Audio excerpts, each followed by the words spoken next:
Welcome back, and now for the news in detail. We start our news bulletin from Italy, where nearly 900 new coronavirus fatalities have taken the country's death toll to over 10,000. Spain reported over 830 more deaths overnight, taking the death toll to over 6,500. While in Iran, 123 new deaths in the past 24 hours have pushed the death toll to 2,640, with total cases of infections rising to over 38,300. Meanwhile, US President Donald Trump has ruled out a quarantine in any part of the country, even after the national death toll topped 2,100. This report has the details. The coronavirus pandemic keeps its stronghold on the world as New Zealand and Qatar reported their first deaths. But US President Donald Trump says quarantining New York will not be necessary. Calling Trump's decision preposterous, New York Governor Andrew Cuomo said the US has been behind this virus from day one. We have been behind this virus from day one. We have been in a reactive posture from day one with this virus. We're waiting to see what the virus does, and then we're responding. The virus makes another move, and then we respond. No, you don't win on defense. You win on offense. You have to get ahead of this, anticipate what's going to happen. Russia will close all border crossings from tomorrow after reporting 270 new cases, with a total of 1,534 patients under treatment. The World Health Organization says coronavirus has now spread to dozens of the 47 countries in Africa, with 2650 infected and 49 dead. Meanwhile, Spain's Prime Minister Pedro Sanchez has told all non-essential workers to stay at home for 2 more weeks, after fatalities rose by a record 832 people overnight to 5,690, overwhelming hospitals and morgues. This is a crisis that affects all countries, and therefore it is not asymmetrical. It is symmetrical. It affects all countries. It does not obey borders. It does not distinguish between past economic policies made by one country or another. The response cannot be national. It must be a European response. It has to be a response where we all row as one, whether we are Dutch, Spanish, Portuguese, Italian or German. It has to be a European response. Meanwhile, Canadian First Lady Sophie Gregoire Trudeau has fully recovered after contracting COVID-19. In India, Prime Minister Narendra Modi has been forced to apologize to his constituents for measures taken to control the coronavirus. This comes after he announced a total nationwide lockdown on 23rd of March, which was announced just hours before going into effect. The move has created an exodus of migrant workers, threatening to cause more COVID-19 infections. Addressing the country over the radio, Modi said the 3-week lockdown would give India victory over the virus, but the move may exacerbate the situation as it has forced migrant workers to gather at New Delhi's bus terminals. Officials say the movement of such a large population in close quarters can cause a jump in infections. One 38-year-old man who walked over 200 kilometers from Delhi to reach his home in Madhya also died on the journey. There are 987 confirmed cases of the infection in the country so far, with 21 deaths. The Indian government has been forced to turn train coaches into isolation wards to contain the virus. And for more on this issue, we have with us Mr. Ravi Srivastava, a political analyst from Mumbai. Thank you for your time. As the coronavirus cases continue to rise in India, are the steps taken by the authorities adequate enough to instill confidence in people? In fact, since the outbreak of coronavirus in India, the first case which came to light on 30th of January 2020, it has been almost 2 months, and Government of India is almost not napping on the preparation part. They do not have adequate number of kits, testing kits. They do not have the ventilators. They do not have the isolation wards. And that's the problem, that the people of India are very, very worried. Now the cases have crossed over 1,000. And they are testing only those people who come out with the severe symptoms of corona. And what is required is to test practically everyone who has got even the minute symptoms of corona. And that's the reason the number of cases reported are far less than probably they would be in open. Are far less than probably they would be in open. So that's the reason that this announcement has caught off guard. People were just preparing themselves for some kind of a lockdown, because this was prior to this lockdown, there was a Janta curfew for a day, and prior to that also the people's movement was restricted. The good thing about the government of India is they have introduced the social distancing in a big way. But the problem here is that since the 24th March evening announcement by the Prime Minister of India, Mr. Modi, that there will be a complete lockdown from 12 p.m. onwards of that particular night, there is a scare among the people who are the migrant. There are a lot of people who are the migrant labor in India. They come from the states like UP, Bihar, Madhya Pradesh, and they work in Rajasthan, Punjab, Gujarat, and Maharashtra. So there is a big exodus that people are feeling insecure in their places. They don't have enough to eat. They don't have their jobs. Their employers have sacked them. So they had no option but to rush back to their hometowns. And that is what is causing a great kind of stress. Mr. Srivastava, the 3-week lockdown announced by PM Narendra Modi has forced migrant workers, as you have already alluded to gather at New Delhi's bus terminals. How dangerous is this situation considering social distancing measures are being compromised? Its situation is absolutely precarious. And the point is that perhaps the Prime Minister of India would not envisage that this kind of a mass exodus will start from the state of Delhi. You are well informed. You have got the pictures of Delhi, but it's a half picture. The full picture is it is happening across the country. It is happening in Wayanad. It is happening in Bombay. It is happening in Hyderabad and Bengaluru. Many places where the migrant laborers are working. The people coming from the North India, working in South India, from UP, from Bihar, Jharkhand, and those states, they are actually leaving for their places. And the fact is, there are no trains running, there are no buses running, and the people even decided to walk all through the distances of even 400 to 500 kilometers. And you have got an instance, a young man who was traveling from Delhi to Morena on a highway. He was just walking, and after covering a distance of some 200 kilometers in Agra, he fell down, he had a heart attack and died on the spot. So situation is really precarious. The thousands of people are leaving from Delhi for UP and Bihar and various places. Some UP chief minister has arranged some buses. And what they are saying is that when the people reach to their hometowns, they will be put in the quarantine for 14 days and they'll not be allowed to mingle with their relatives or the friends to whom they are going to join. So it's a big situation, and I don't know that how far they will be able to control it. As far as the states of Andhra Pradesh, Bengaluru, Kerala, Maharashtra are concerned, the situation is under control. The people are observing the social distancing. They are not meeting. They are not leaving their houses. They have just put up a line outside their homes and they are not leaving out. So that situation is coming to under control. But as far as the Delhi and the UP and Bihar is concerned, I think we are yet to see the worst of the coronavirus.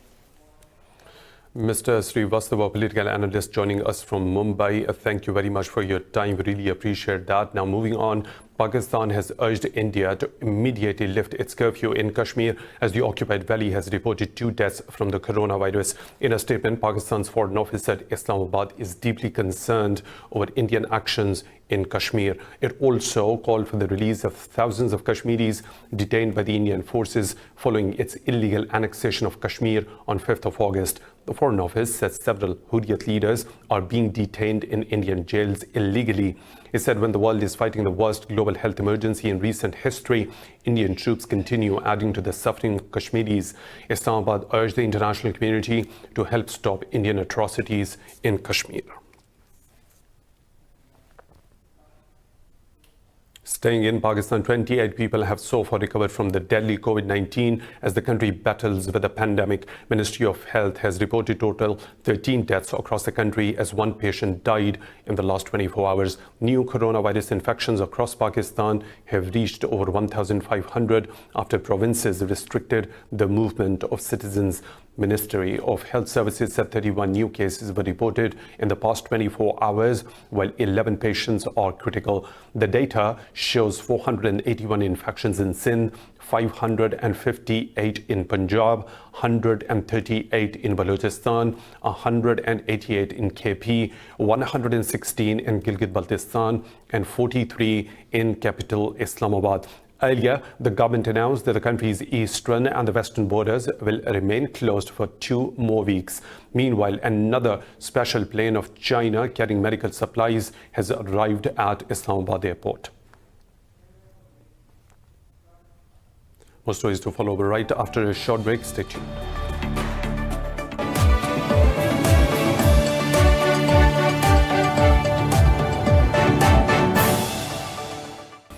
Welcome back. The Afghan government says prisoner release with the Taliban will only start after the beginning of intra-Afghan talks.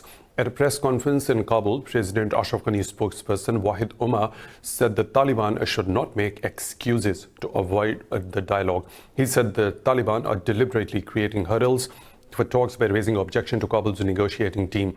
Earlier, U.S. Secretary of State Mike Pompeo lauded the Afghan government's team for talks with the Taliban as inclusive. In a tweet, the U.S. Secretary of State urged politicians to show the same commitment to form an inclusive government. Meanwhile, the Taliban announced a 10-member team headed by Maulavi Ziauddin to hold talks with Kabul. Spokesperson Zabiullah Mujahid said efforts are underway for the team's travel to Bagram for a quick start to the prisoner release process.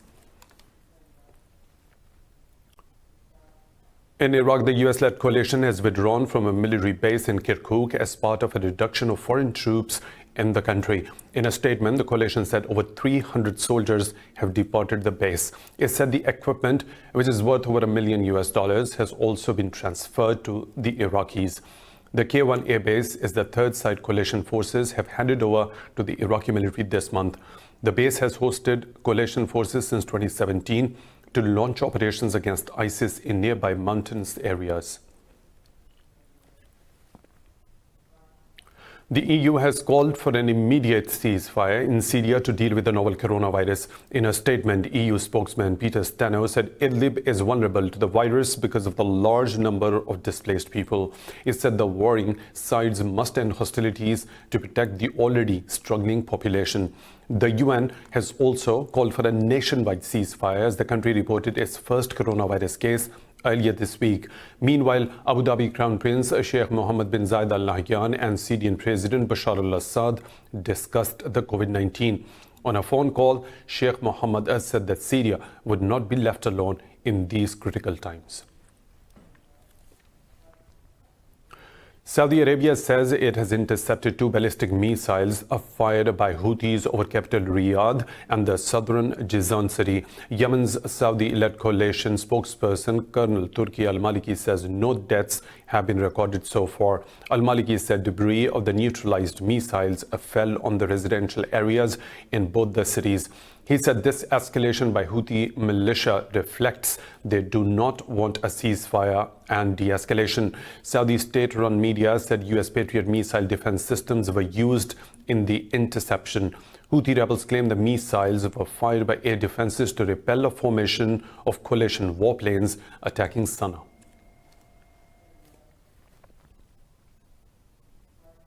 Pope Francis backs UN Secretary General Antonio Guterres' call for a global ceasefire amid the coronavirus pandemic. Speaking at his weekly blessing, Pope Francis specifically mentioned the appeal made by the UN chief in a virtual news conference on Monday. The Pope delivered his weekly blessing from the official papal library instead of St. Peter's Square because of the lockdown in Italy. The UN has been trying to mediate an end to conflicts in these countries, including Syria, Yemen, and Libya. The Pope said the current COVID-19 emergency knows no borders. I join all those who have accepted this appeal, and I invite everyone to follow suit by stopping every form of bellicose hostility, favoring the creation of corridors for humanitarian help, diplomatic efforts, and attention to those who find themselves in situations of greatest vulnerability. In the Philippines, an air ambulance being used by the health department to fight the coronavirus exploded on takeoff at the Ninoy Aquino International Airport in Manila. All 8 passengers aboard the aircraft have been killed. Airport officials say the plane was bound from Manila to Haneda, Japan. Senator Richard Gordon said the Lion airplane was carrying 3 medical personnel, 3 flight crew, a patient and a companion. They said the plane burst into flames at the end of the runway. Fire crews were dispatched to douse the plane with foam. Senator Richard Gordon said the Lion airplane was carrying 3 medical personnel, 3 flight crew, a patient and a companion. North Korea has fired 2 short-range ballistic missiles off its east coast into the Japan Sea. Japan's defense ministry says the missiles did not land in Japanese territory or its exclusive economic zone. South Korea called for an immediate halt to the tests, terming the launches inappropriate amid the global fight against COVID-19. The launch is believed to be the North's 4th major weapons test this year. After a long pause in missile testing, North Korea has ramped up its program in the past month. Supreme Leader Kim Jong-un has warned that North is developing a new strategic weapon to be unveiled this year. UN Secretary-General Antonio Guterres has welcomed European Union's decision to open accession negotiations with Albania and North Macedonia. Secretary-General spokesperson said Guterres congratulated the governments and people of the 2 countries on achieving this important milestone. Guterres encouraged sustained efforts to implement national reforms, including those towards the achievement of the Sustainable Development Goals. North Macedonia has recently become a NATO member after it resolved a long-standing name dispute with Greece. In a letter being sent to every household in the UK, Prime Minister Boris Johnson has warned the coronavirus crisis will get worse before it gets better. The number of deaths in the UK has now jumped to over 2,000 after 209 more fatalities in the past 24 hours. Johnson, who is self-isolating after testing positive for the COVID-19, says stricter restrictions could be put in place if necessary. Calling it a national emergency, Johnson urged people to follow government guidance to stay at home and avoid putting pressure on the NHS. While NHS Director Stephen Powis says the UK will have done well if coronavirus deaths remain less than 20,000. But as Sir Patrick Vallance, I think the Chief Scientific Advisor to the government, said recently, if we can keep deaths below 20,000, we will have done very well in this epidemic. It's early at the moment, and the scientists who are working with government to model what we can expect are, of course, adjusting their predictions. Spain's Prime Minister Pedro Sanchez says some test kits supplied by a Chinese company will be replaced after they were deemed to be inaccurate. In a statement, a Ministry of Health said that the test kits supplied by Shenzhen BioEasy were defective and failed to correctly diagnose people when tested at hospitals. But the Shenzhen-based company said that the incorrect results may be a result of a failure to collect samples or use the kits correctly. Sanchez said the test failed to be approved by the country's top health institute. He said the different testing kits will be supplied by the same company. Regarding the tests, the same thing happens. Note that we follow a system that guarantees everything that we buy. It's an institution, the Carlos III institution, that approves in this case the fast tests. It complies with the regulations and requirements needed to guarantee that the tests are effective. In this very particular case, they have been returned to the provider and a different test with guarantees is going to be supplied. A group of 3D printer owners in the United Kingdom known as 3D Crowd have joined forces to create desperately needed face shields. These are for medical staff who are battling with the equipment shortages during the coronavirus pandemic. More in this report. 3D printer owners across Britain have teamed up to produce thousands of face visors to protect medical workers from being infected with coronavirus. The masks are fairly easy to assemble. Once the printers have created the headband, a plastic film is placed on the front and elastic attached the back to hold it in place. Companies across the UK have been offering their premises as assembly and distribution hubs for the shields. Where we're basically getting all the people around the country who have 3D printers, and we're enlisting them in our project to create face shields for the NHS. They're in desperate need and they've been contacting us every day. The design for the mask was supplied by Joseph Prusa, a 3D printer based in the Czech Republic. We got thousands of people signed up to produce these things. So it's a very quick, fast, cost-effective way to get protective gear into the hands of our NHS workers. Thousands of 3D printing face shields are due to be delivered to hospitals around Britain in the coming weeks. Health authorities in 5 Arab countries have confirmed new cases of infection and deaths from the coronavirus. Saudi Arabia recorded 4 new fatalities from the virus, bringing its death toll to 8. The kingdom has also registered 96 new infections, taking its total to 1,299, the highest among the Gulf Arab states. Saudi state media said a lockdown on the Jeddah province has been ordered as part of measures to stem the spread of the virus. The Palestinian government confirmed 6 new cases in the occupied West Bank, taking the total to 104. According to health officials, the death toll from the virus rose to 36 in Egypt and 24 in Morocco. The number of cases reached 576 in Egypt, while 359 were recorded in Morocco. Jordan's health ministry reported a total of 246 cases as 11 patients tested positive. The Cuban medical mission has rejected U.S. criticism against its doctors. Cuba has sent medical brigades to a host of countries to fight the novel coronavirus pandemic. Cuba has the highest ratio of the doctors per capita worldwide and offers the services of its army of white robes. The services are free for some countries while others pay for the doctors, which makes them Cuba's largest source of hard currency. Earlier this week, the U.S. State Department said Cuba was exploiting medical missions to make money. The head of the Cuban Medical Corporation, Jorge Delgado, said the world turns to Cuba when it requires professional medical services.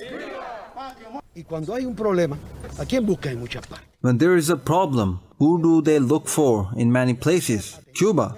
Who did they look for with Ebola? To Cuba.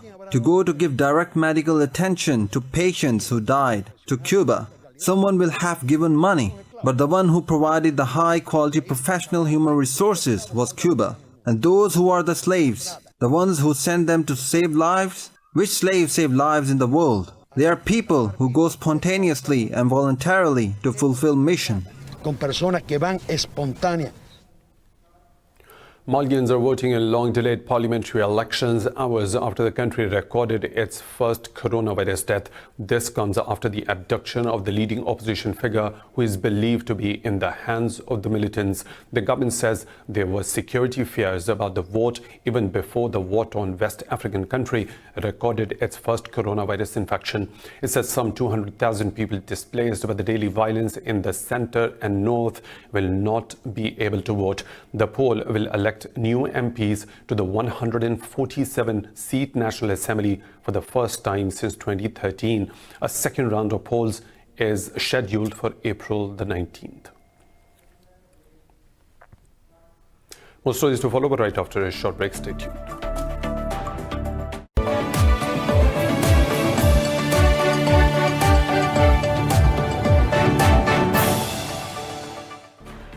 Welcome back. Over 400 tourists from Europe and Asia have left Bolivia for their home countries. The stranded tourists from France, Italy, Belgium, Korea and the US left La Paz after obtaining special permits. Last week, the South American country closed its borders and halted international air travel amid the novel coronavirus pandemic. French envoy to Bolivia, Denise Gaillard, has said European tourists boarded a direct flight to Paris arranged in coordination with the European Union. The embassy said a second flight is scheduled for next week.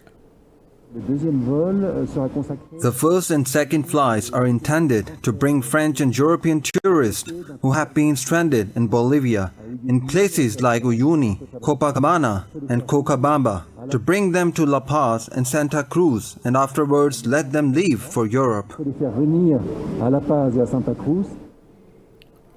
In the US, 6 people have been injured in a tornado that ripped through the city of Jonesboro in Arkansas State. The Jonesboro mayor has ordered a curfew in the city located about 209 kilometers northeast of Little Rock. National Weather Service said the twister ripped through the city, housing 75,000 people.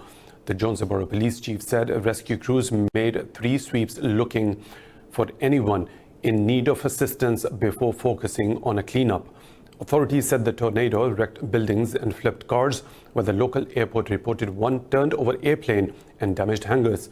Arkansas Governor Tom Cotton tweeted he was closely monitoring the situation and the state government was ready to assist the people. Chinese billionaire and Alibaba co-founder Jack Ma has arrived in Senegal with a plane load of medical gear to help fight the coronavirus. Senegal have received 100,000 masks, 20,000 test kits and 1,000 protective suits from the Alibaba Group. The Ethiopian Airlines started delivering the equipment to over 15 West African countries. Senegal has so far reported more than 100 cases with no death.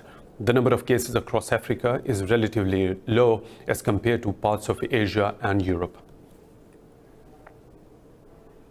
In Thailand, several inmates escaped a prison during a riot sparked by rumors of a coronavirus outbreak. Large plumes of smoke could be seen rising above the prison, which holds about 2,000 inmates. Officials said a small group of prisoners spread the rumor that the facility is unsafe during the COVID-19 pandemic, and 100 prisoners joined them in staging a riot.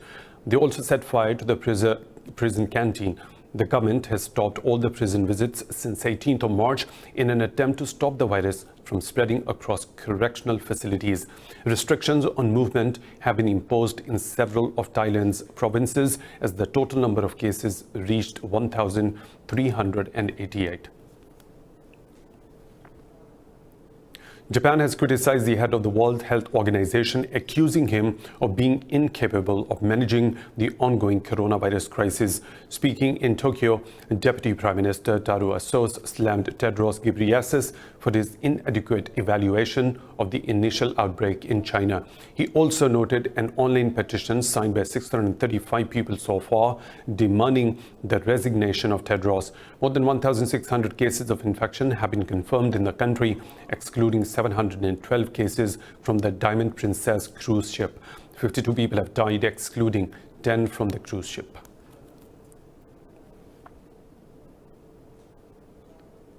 South Korean COVID-19 test kit manufacturer I1 Bio says it is swamped by orders from North America and Europe. The company adds it has 40,000 test kits ready for shipping, an amount that could be used to test 2 million individuals. This report has the details.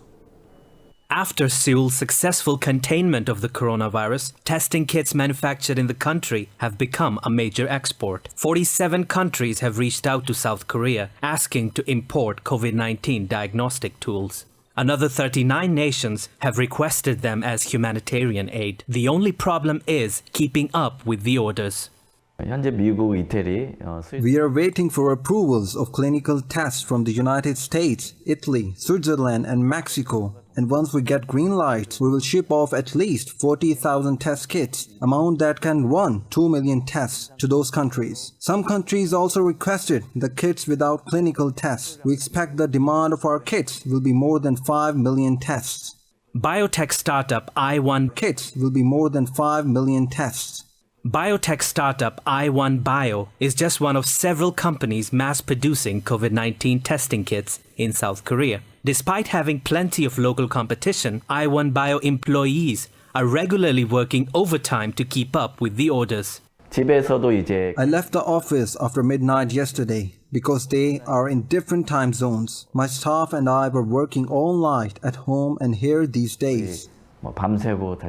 The US is one of South Korea's biggest customers for COVID-19 test kits. This includes both FDA-approved kits along with others approved by state governments. Demand for kits is expected to rise even further in the US over the coming weeks as coronavirus cases peak in the country. After South Korea, China is the biggest exporter of COVID-19 test kits. In Lebanon, hospitals fighting coronavirus outbreak have either turned away undocumented people or are setting prohibitively high costs for the tests. Witnesses say hospitals are turning away those without documents so long as they were not in need of emergency care. Most migrant domestic workers in Lebanon are left without documents when they escape abusive employers. About 250,000 undocumented domestic workers reside in Lebanon. The new coronavirus pandemic has affected medical staff more than any other professionals as they are risking their lives to save the rest. South Africa's health minister says 13 new cases of COVID-19 in the past 24 hours are all health workers. Amid the outbreak, 9 doctors in the Philippines, 1 in Pakistan, and 40 in Italy have died from the virus. In China, 3 doctors succumbed to death while over 300 medical staff tested positive for the coronavirus. People in China, Pakistan, Italy, and the US have applauded the hard work and sacrifices of the health workers with gestures of appreciation.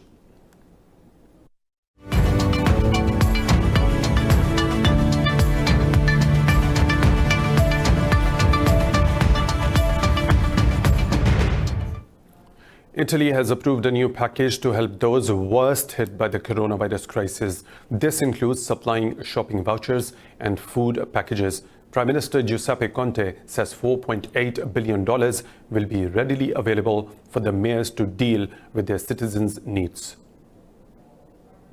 Italy criticized President of the European Commission Ursula von der Leyen for dismissing the need for issuing common debt by EU countries. But von der Leyen says the bloc will put forward a new stimulus package to help by proposing changes in its long-term budget. Meanwhile, South Korea says it will supply disaster relief funds to low-income households to counter the economic fallout from the pandemic. The finance ministry says 4-member households can receive up to $800 worth of vouchers under the plan. Japan's Prime Minister Shinzo Abe promised an unprecedented package of steps to cushion the world's third biggest economy from the pandemic. Abe said size of the package will exceed the amount used in response to the 2008 global financial crisis, which was worth $528 billion. Russia's largest oil producer, Rosneft, has ended its operations in Venezuela. A Rosneft spokesperson says the decision was taken to protect the company's shareholders. Rosneft also sold its Venezuelan assets to an unnamed company owned by the Russian government. In recent months, the U.S. sanctioned Rosneft's 2 Swiss-based units, alleging the oil giant transported and sold Venezuela's crude oil on its behalf. The change of ownership means any similar U.S. sanctions will target the Russian government directly. Both Venezuelan President Nicolas Maduro and Russian ambassador in Caracas have vowed to continue mutual cooperation. Meanwhile, the U.S. State Department is yet to issue a response to this development.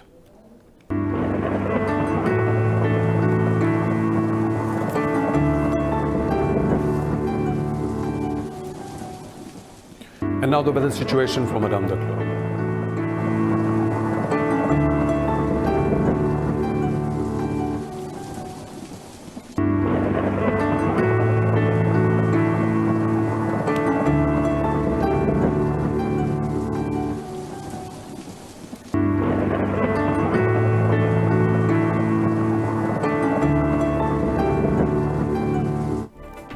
And that's all for now. For the latest updates, you can follow us on social media at Indus.News.